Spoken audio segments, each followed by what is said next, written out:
there we go. Here we go. There. Took a second. It's like where the smile gets awkward. And we're like, cheese. All right, here we are. We are live and we are smiling.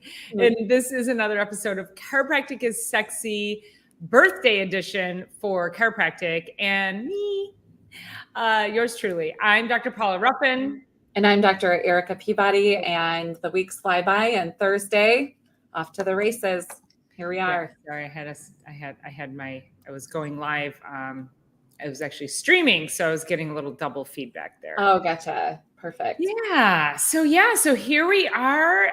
It's another week. It's the birthday of chiropractic, which is such a huge celebration in our profession, because when you look back at the hundreds of thousands of lives that chiropractic has touched and changed and impacted, it's really mind-boggling. And oftentimes we say we expect miracles. Like, we expect miracles. We see it every day in our practices, and yet we're still blown away by them because it is just miraculous that this incredible art, science, this philosophy, this thing we do with our hands has such a great healing capacity. I mean, what are your thoughts on that, Erica?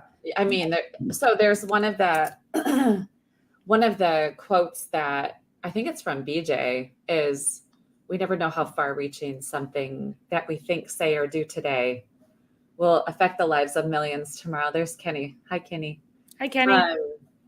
Will affect the lives of millions tomorrow. And it's really, I mean, it's astronomical how many lives have been changed by the things that we say and do, and specifically do, which is the chiropractic part. I mean, we see miracle stories all the time, miracle after miracle. And we just call it's just kind of a regular part of practice, which is totally awesome. So yeah, 129 years later after the I'm glad you did the math. What's that? 129 from yesterday. I'm not 129 years old, but yes. Our chiropractic profession is 129 years old as of yesterday. And we wanted to just kind of talk about where it came from, because this day and age, people think of chiropractic and they think about bones cracking and joints popping and pain relieving. And oh my gosh, that is like looking at your iPhone and saying, this thing is amazing, and only using your text message function on all of those. You know what I mean? Like, if I use my text message function with all these other options on here, endless options, right? Pain management through chiropractic care is like just a very, very small portion of it. And this goes back to just better body function overall, which is how the whole thing even started. So I love helping people feel better. I love helping people get out of pain. This one woman said to me the other day, she said, my husband is actually in such a better mood now. And I'm just imagining like what their dinners are like at home, someone's knocking somewhere, their dinners are like at home, what their date nights, maybe they're, who knows, like waking up in the morning with a smile rather than, with angst about the day and the pain and all that. Grumpy. So I love that part. However, there's so much more to it than that. So yeah. And we often don't give consideration to whether it's someone in your life who's in pain, because you are not experiencing, you don't live in their body, you don't know what they're experiencing, but also that person who's having the experience of pain, we compartmentalize very easily, but we also don't recognize that we take our fuse and we make it very short, not intentionally, but because we're trying to get through the day and we have this pain, and this pain is like, and it's just etching away at our bandwidth. Right. So we don't even realize, and like your patient's husband, and I've heard this in my practice multiple times as well, that people don't even recognize that they become just cranky and bitchy and short fused, and that that perpetuates throughout everyone. It's to the family, and then to your coworkers, and then, how often have you met somebody, or of somebody, or somebody talks about their boss, or someone that they have to work with, and they're like, I don't know what's going on in that person's life, but holy moly, they are so unhappy. Mm-hmm. And I always think, like, if you find somebody or you come across somebody's path who's like unhappy and angry, I really wonder what kind of pain they're in. Mm-hmm. They have to have something adverse in going on in their life. Mm-hmm. Yeah, for sure. And there's, everybody's working with something, and we never really know what's going on and what their story is, what is happening, how long has it been happening. But each time, as we talk about subluxation inside of this podcast platform, we've talked about the misalignments of the spine leading to, which is called subluxation, but it has major nerve interference. So our brain to our entire body, the messaging comes through our information superhighway, as we call it, over and over, of our spinal cord. And so when we have the misalignments, it puts a lot of pressure into the spine, but that has messages up to the brain, then back down to the body, and up to the brain and back down to the body. And when we have that going on, it releases a lot of stress chemicals. And when we have those stress chemicals, we all know what that feels like under a bunch of external stress in our world, under a bunch of internal, maybe emotional stress, chemical stresses, and then those physical stresses. It's a ton of stress chemicals into the body. And that's impossible to be under all those stress chemicals and thrive. So as we start to get adjusted, people not only get to get through their day, they get to a point where they start to get back to giving to their day. So instead of going through and trying to figure out, how am I going to get up? How am I going to go to work? How am I going to even, take care of these kids? How am I going to get around in the world today? Then they start to get adjusted and people start giving to their day. I actually had this little 11-year-old in this. He started under care last Thursday, and it happened to be a last minute call. And I don't take last minute patients, but I think his mom was so desperate, and somehow that message came through my front desk person. And she said, would you mind adding an 11-year-old new patient to the schedule this afternoon? And I just said, let me take a look. Let's fit him into this spot. So this 11-year-old came in, and they have been hunting down this low back pain on this 11-year-old for 2 years, debilitating low back pain from an 11-year-old. And he's been through MRI, X-ray first, MRI, CAT scan. They've done blood work. They've done ultrasound. They've done all of the things. And he was under care with an activator doctor, but the activator doc was like 45 minutes from their home. It was somebody that they knew, but they were closed that day. And so, and I love the activator. That's not the issue here. He just needed something else. So his mom happens to work with one of my patients, and they're so desperate for this kid because he's in like 7 to 8 out of a pain scale of 10 pain. That's not normal. I missed a ton of school over the last 2 years. So I sit down with them and I'm chit-chatting, and I'm just thinking, not only is this pain message in this little body, and he's an athlete, he's a quarterback for his football team, he's still doing all of this stuff, but he's missing a ton of school because of this level of pain. And I'm like, okay, if we've done this, we've done imaging, we've done this, all this other stuff. I'm like, let's get you adjusted. Like, let's get you adjusted. Let's look for a different style of adjusting. I'm so glad he came in. I saw him on Saturday too. I wasn't working this past Saturday, but I saw him on Saturday too. And he had just finished his game, and he's like, yeah, we, what did he say? I think they won in overtime, 6-0. And he's the quarterback, and he's this really cool kid. He's got this long blonde hair. He's like a little surfer dude. So his cap on backwards, his uniform's still on, and his mom actually started crying when he got his first adjustment, because that was the first smile she's seen from him. And so she's in tears. So I saw him on Saturday again, same thing. So now he's in his 4th visit. He hasn't had pain since his first visit, but that pain is such a deep message for that body and the stress chemicals going on that now He gets to live. He gets to play. He gets to live. He gets to be an 11-year-old. And that's the tip of the iceberg. I mean, grateful the pain released, but his body is sending those signals because so many other things are going on. And we think of traumas as well. Is what has that kid experienced trauma-wise, emotionally, physically, mentally? I do, not to get like too out there with you guys, but I do think we also bring traumas from previous lives into this life. So what was it that was going on in his young little world that it's not normal for kids to be in that level of pain. Like that's really an alarm bell, and super grateful that they got whatever testing they needed to get done to make sure it wasn't a tumor or cancer or something catastrophic like that.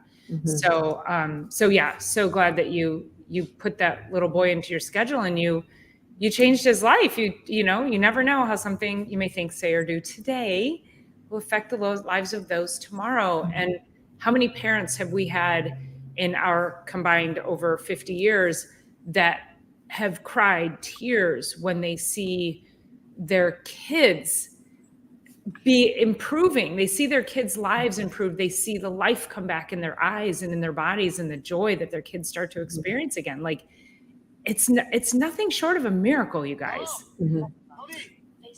My kid. Oh, something's going on over there. The other part too is that, not that he wasn't under chiropractic care, but chiropractic is often used as using this phrase tongue-in-cheek, last ditch effort. And what we really need to do is realize the spine controls and coordinates everything. The spinal cord, the spinal column, the spinal nerves off of that control and coordinate absolutely everything. And it should be looked to first. It should be looked to way before anything else. Let's get the spine tended to first. And so I want to go back to in September 18th, 1895. And do you want to share the story of how this even all started? You're on mute. Sorry, I know I'm managing something. Hold on. Keep going. Oh, okay. So anyway, in 1895, there was his name was D. Palmer, Daniel David Palmer, and he was a magnetic healer in downtown Davenport, Iowa. And he was working in a building. He had office space in this building, in a bigger building. And there was a janitor of the building, and his name was Harvey Lillard. So this is the origination story of chiropractic. And Harvey was one day in doing his work, and he was in and you know, the story is told a little bit different, but he was in a crouched, stooped position, and he was doing some work, and he heard a pop of some sort and lost hearing. He went deaf completely. And so this magnetic healer, D. Palmer, decided that after speaking with this janitor and sort of deducing that because it happened with that if he was able to, quote unquote, rack the vertebra back in place, it may have potential to change for him. And so he convinced, which I think is so fascinating. I know. Convinced Harvey Lillard that he would like to try to, you know, palpate the spine. And I think it was very, very obvious. And when we really think about the ears for hearing, we really think about the neck area of the body. The nerves going from there are coming straight off the brain into the ears, right? And so anyway, he was feeling down the spine. There was a vertebra in the thoracic spine, like the middle of the back, and that was apparently, quote unquote, way out. Now, we don't talk these words. We don't use these words because chiropractic has come a long way from that. And so he deduced that if he was able to put this vertebra back in alignment, that maybe, just maybe, this would restore hearing. And it did. he was able to put enough pressure and force into the spine to realign the spine. And then what they thought was, after that worked and Harvey Lillard could hear the horse's hooves, that's how it's told, the horse's hooves on the street, like instantaneously. Well, bam, they have the cure for deafness. Everybody is going to go to Davenport. People are flying in. There are lines out the door. They found the cure for deafness in 1895. Everybody lined up. They started to do that work. Absolutely nobody else was cured from deafness. So then they're like, well, that's interesting. So then on from there, that's really how the first adjustment came about, which is basically vertebra interfering with the nervous system and the nerve function of the body, replacing that and restoring life force along the information superhighway and better body function. That's where it all started. Had nothing to do with pain or discomfort. It's such a great, like you're saying, it's like, okay, they discovered the cure for deafness, and yet not one person was cured of deafness, which is just going back to that. It's like your body's innate ability to heal is very different from somebody else's. How it's sick and how it heals from that sickness are also very different from somebody else's. Mm-hmm. And what other interferences might you have in the process? I actually have a Google review from 1895. Oh my gosh. Because Google wasn't even around back then. I do believe this could have been, I think they were onto something. I think this is the first Google review ever is what I'm going to say. I'm like, yeah. So it's Harvey Lillard's testimony, which is like the first Google review. True. Yeah. So I do want to read this testimony that Harvey Lillard wrote. So also I dropped a link to the video that I did on this yesterday and the origin story. Awesome. I really should post the part of the video where I was like, Harvey Lillard, like literally, and I'm laughing and I'm like, oh my God, I could not say Harvey Lillard. Make me yourself excited. I was like, what? Yeah. Anyway, I finally did it. It was probably 10 takes just to say Harvey Lillard. Anywho, so this is his testimony. I was deaf 17 years and I expected to always remain so, for I had doctored a great deal without any benefit. I had long ago made up my mind to not take any more ear treatments, for it did me no good. Think about that today, you guys. Mm-hmm. People are taking medication with no improvement. So why do you still do it? Okay, mm-hmm. I digress. Last January, Dr. Palmer told me that my deafness came from an injury in my spine, which is what Dr. Erica was talking about. This was new to me, but it is in fact that my back was injured at the time I went deaf. Again, people do not equate things that happen to them, things that are going on later in life, to things that happened, which is why we ask what happened to you in your childhood. Mm-hmm. Dee Palmer treated me on the spine in 2 treatments. I could hear quite well.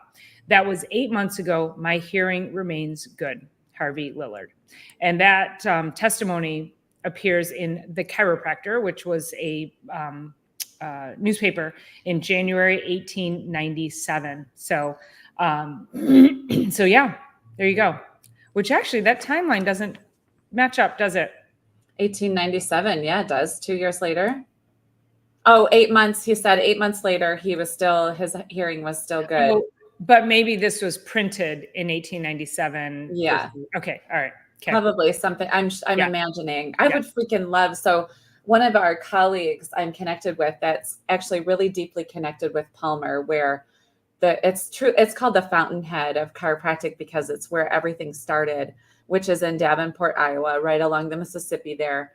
And there is DD, his son BJ, Bartlett James Palmer is what that's short for. So BJ Palmer, and then then there was another, was it David Palmer after that? Daniel David after that. So that was his son. But anyway, I was chatting with one of our colleagues last night, and he was saying that he's so deeply involved with Palmer that he was able to go into the mansion where they lived on what's the campus of the chiropractic college now. And he was just telling me, like, there's like the first scans, there's the first x-ray machine, there's like the first calorimeter,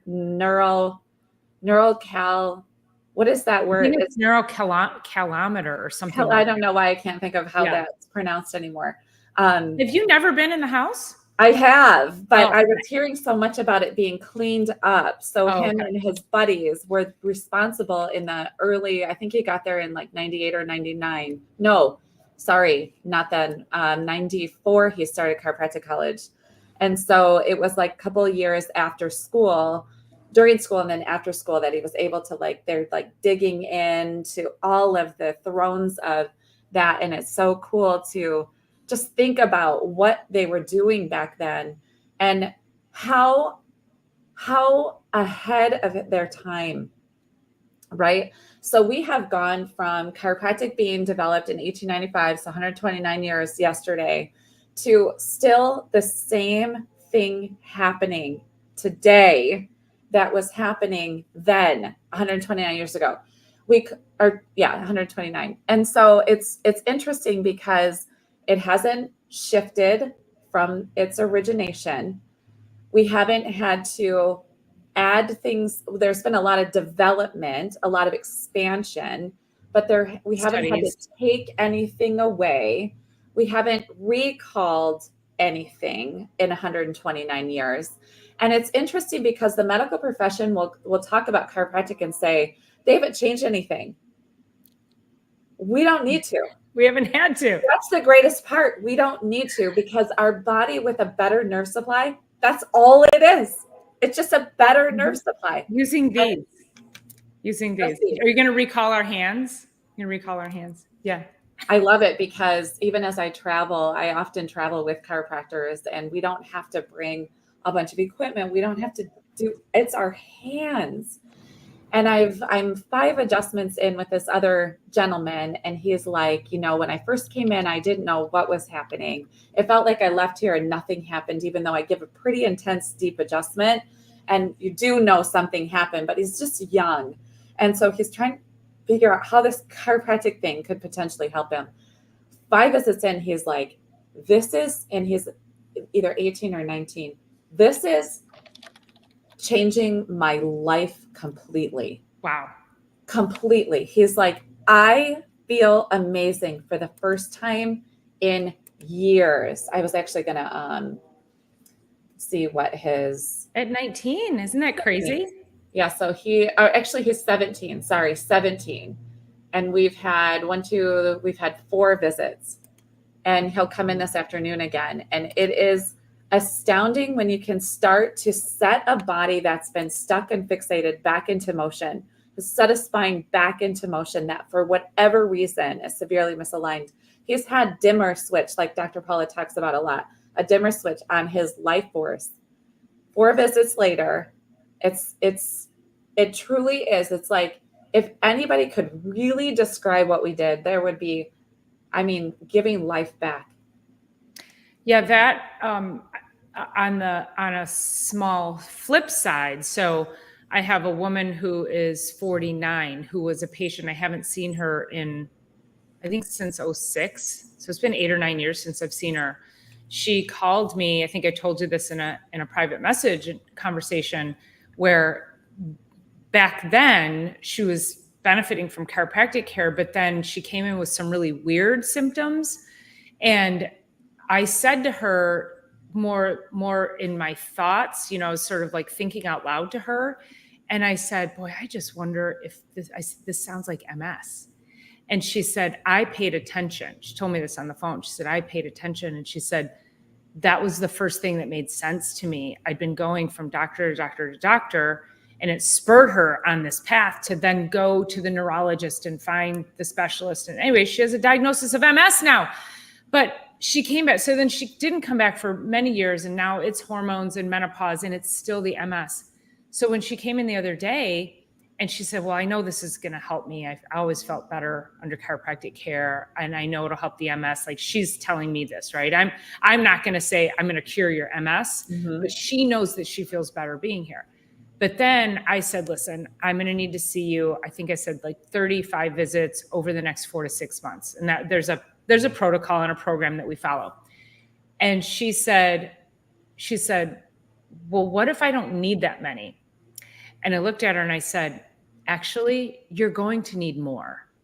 Like, because she has MS, because she has this severe autoimmune issue, and she's, menopausal, and she has everything working against her. So 6 months is we're just scratching the surface to get her life back on track. Plus we have to add nutrition and functional medicine and get labs and do all of that. So I was like, and so that goes back to a lot of conversations we have. How long will it take for my body to heal? And she was saying, well, what if I don't need, basically she's saying, what if I don't need to be here for 4 months? And I'm like, you're going to need to be here longer. We have to also tell people that your body's ability to heal and being able to gauge, that doesn't mean she's not going to feel better until 6 months. It's going to take us a while to move a needle when we have so much that her dimmer switch, her lights are off, right? So I want to talk a little bit about these. So you guys probably know what these are. This is Invisalign. I finished yesterday, and now I'll go into retainers. And how this applies, first of all, it's disgusting, right? That's disgusting. Happy to share.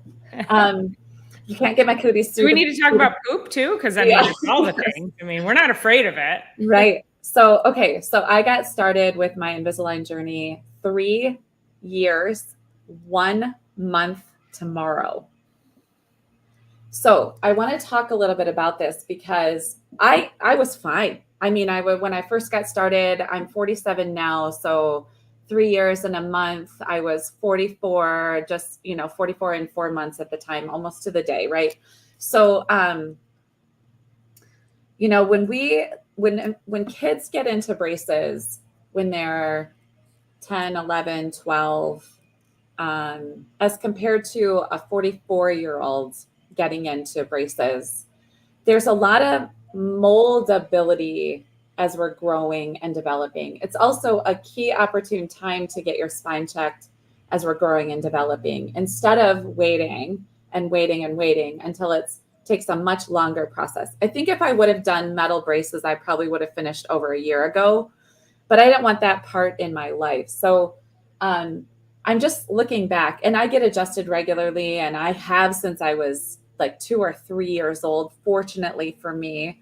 But I just look back at like how long and how regularly, daily, for 3 years and 1 month tomorrow, this took to do what I've done. And it was making subtle changes along the way. Now, when you have years and years, like Dr. Paula was talking about, when you have years and years and years of stress, misalignments, postures, torque, all that stuff on the spine, it takes time and repetition. If you expect miracles to happen after one adjustment, things change for sure. People leave, they have less stress in their brain, less stress hormones in their body. Things are slightly better. However, it takes time and repetition to make some changes. It also takes time and repetition in drinking water, eating your food, getting on the supplements, time and repetition with sleep, time and repetition with movement, going to the gym, all of that. So anyway, and I was they're sitting here on my desk because I still have, now I go into retainers on Monday, and I keep these in for now until I get over there. So anyway, I'm just thinking about how orthodontics, like people can understand at, whatever age you want to. Mine were $4,500 for the process for 3 years. And there you go. You have it. Are making changes.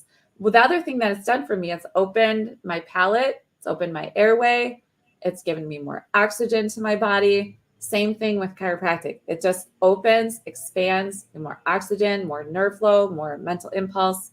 all the things. So I'm just sitting right here, thinking about how much time repetition it took to get to this point. I'll share before and after. I didn't have a messy mouth. I just wanted this. I wanted the megawatt smile. Megawatt. And you do. You have a beautiful smile. And if we think about this, let's just equate orthodontics to chiropractic, which is, it's such a perfect analogy. Is that, okay, first of all, they told her it was going to be 2 years. Because I remember last year when she went in and she was like, oh my God, I'm so excited to be done with these things. And then they were like, no. It was another year. It wasn't like it was another couple months. It's been another year. And it was also, and I'm coming at it from the outside observation piece of it, that when Dr. Erica, they were like, oh yeah, we need more. They didn't tell her it was going to be another year. She kind of had this unknown of when is it going to be, right? So it wasn't like she could even set her sights to say, yeah. So she set her sights for 2 years, was super excited to be done with it in 2 years. And then a year later, an open-ended year later.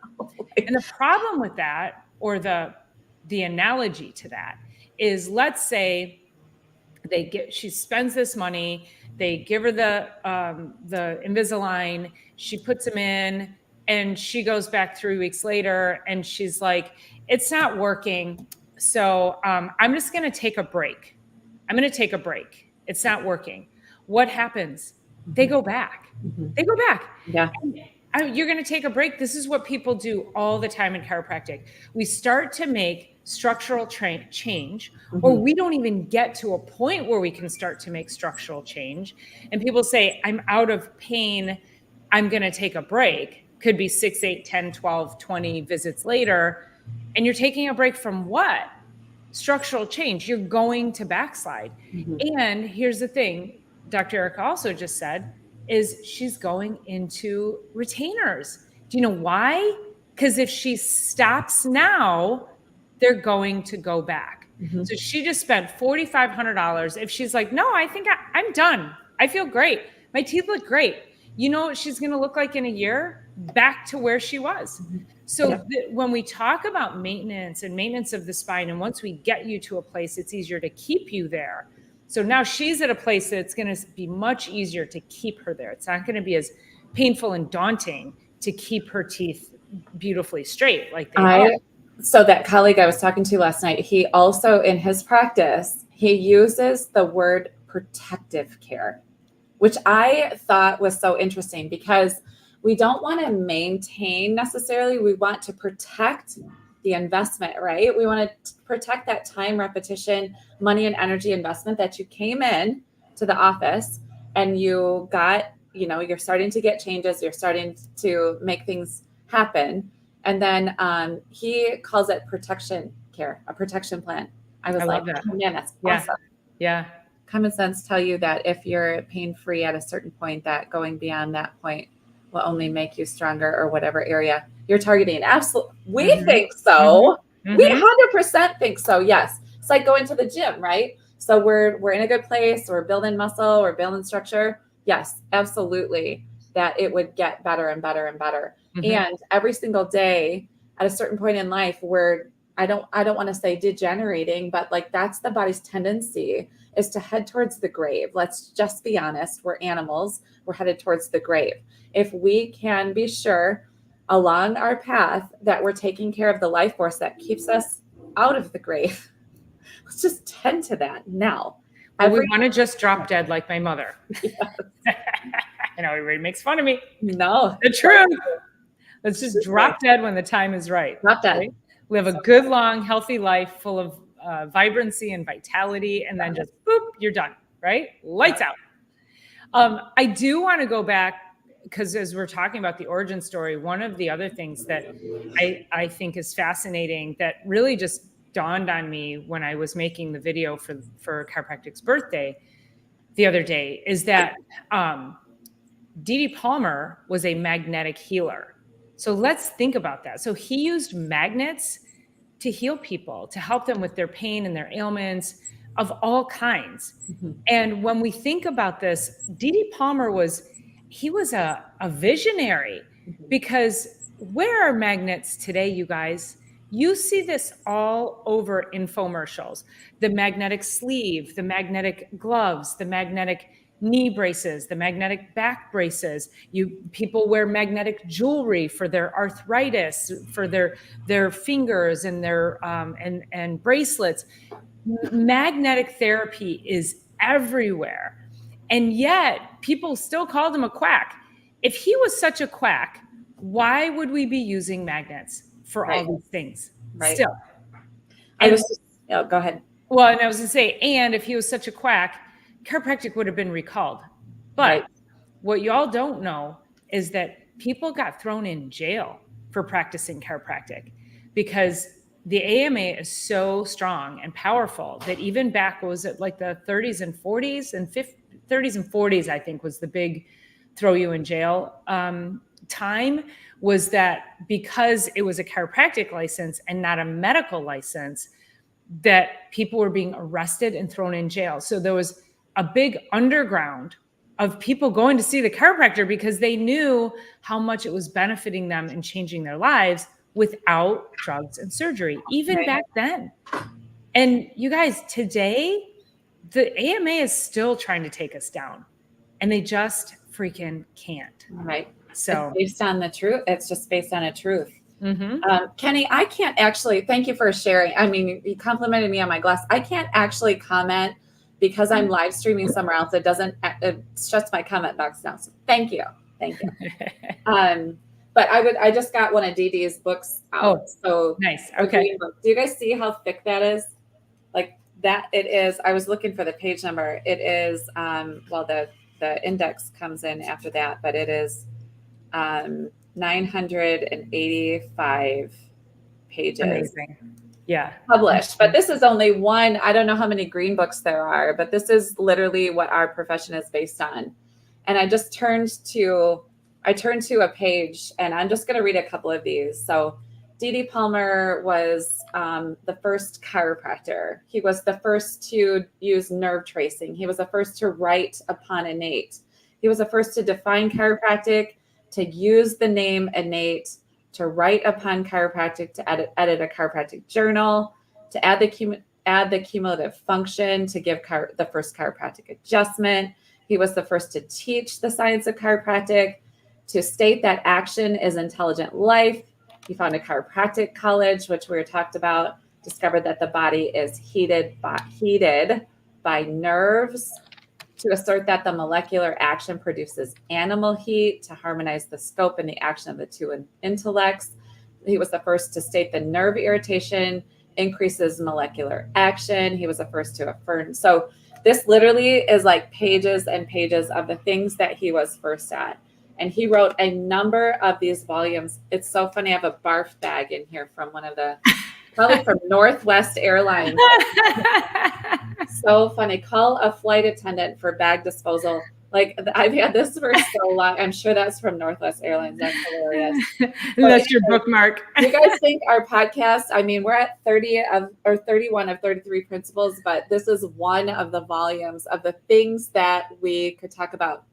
I don't know if you have something to wrap up with, but I want to share the big idea. Yes, please do it. But do you have anything to say before I share this part? I think I did want to touch on the magnetic healing piece, and I've done that. So please, I think the big idea is all a part of this as well.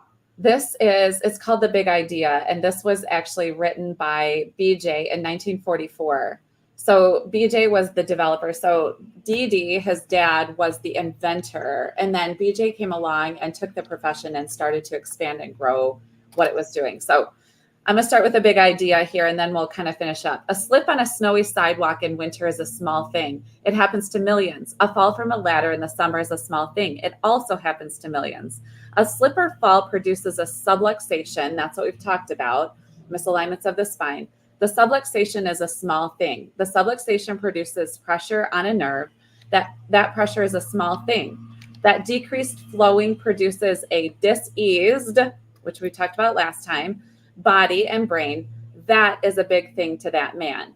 Multiply that sick man by 1,000 and you control the physical and mental welfare of a city. Multiply that man by 130 million and you forecast and can prophesy the physical and mental status of a nation.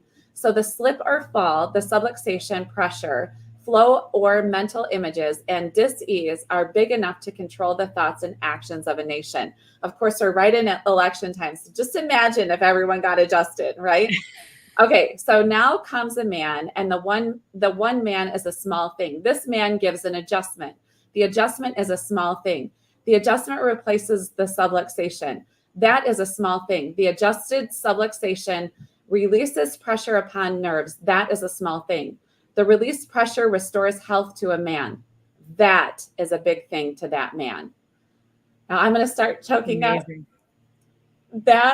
Hold on one second. Hold on, I just replaced the subluxation. That's a small thing. That's a small thing. And the released pressure restores health to that man. That is a big thing to that man. Multiply that well man by 1,000 and you step up the physical and mental welfare of a city. Multiply that well man by 1,000,000 and you increase the efficiency of a state. Multiply that well man by 130 million and you have produced a healthy, wealthy, and better race for prosperity. So the adjustment of a subluxation to release pressure upon nerves, to restore mental impulse flow, to restore health is big enough to rebuild the thoughts and actions of the world. The idea that knows the cause, that can correct the cause of dis-ease, is one of the biggest ideas known. Without it, nations fail, and with it, nations rise. This idea is the biggest I know of. It is amazing. It's so freaking profound. I have chills. It is so powerful. Profound. And the smallness is using your iPhone for the text message app, using chiropractic for pain management only. Mm-hmm. That is a small thing. Using it to open and make the world bright from the inside out, starting at the inside of your body out. It's the biggest thing out there. And it goes back to exactly what we started with our patients who say they have better attitudes. They're not as cranky. They're not as grumpy.